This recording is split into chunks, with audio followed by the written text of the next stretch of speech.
Here we will explore true facts about Primal Groudon. Primal Groudon is an unholy mix of its original form, lava, and the ground. I mean, it has to be called Groudon for a reason. Oh wait, you're telling me that Primal Groudon is the original form? Then why is it called Primal Groudon, you dumb fuck? Its 180 attack stat can raise some eyebrows, mostly because that sounds absolutely absurd. And it becomes even more absurd when you realize that Primal Groudon has one of the hardest hitting moves in the game. It pulls out a bunch of swords and presses them down into the precipice. Or you can have them sprout up, I guess. In my opinion, it would have been cooler to have the blades go downward into the ground. This Titan of the Land also wields one of the better abilities besides Intimidate.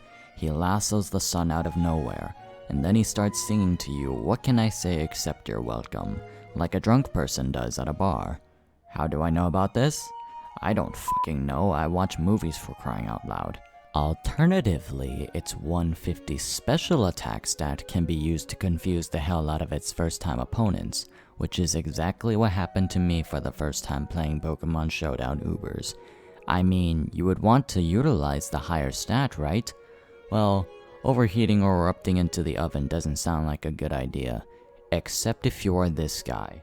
Primal Groudon also has a vast move pool, and therefore has a ton of move sets, one of which, the Mixed Rock Polish set, is my favorite.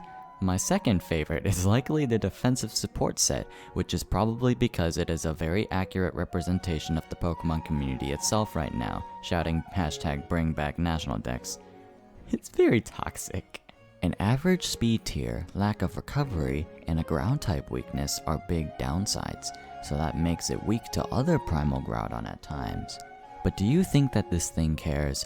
Burning Godzilla gives no fucks. Some nice teammates to have is Duskmane Necrozma, because normally everything is afraid of the blue deer that gives life. Why, you may ask? It can take lives as well. The Duskmane, therefore, can stand in front of it and say, "I want to bring death to you."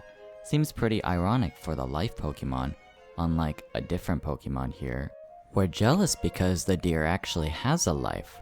Funnily enough, Xerneas is also a great partner because it can threaten many things that burning Godzilla on fire cannot handle, like burnt bacon here, but the burnt bacon bird doesn't like getting hit by fire, hence the burnt part. And as if things didn't need to get better, God can descend and dance with his own swords and say, "Don't ever mess with my son or the ruler of the sun ever again." Some counters to Primal Landlord here happens to include its rival, Moby Dick.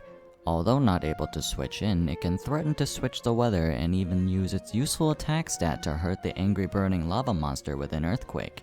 Angry because it's raining. Sometimes the toxicity can be too much for it to handle, as it can't do much to make it go away. God can also turn against it and realize what a mistake it has made in helping the fire freak of rampage around the place.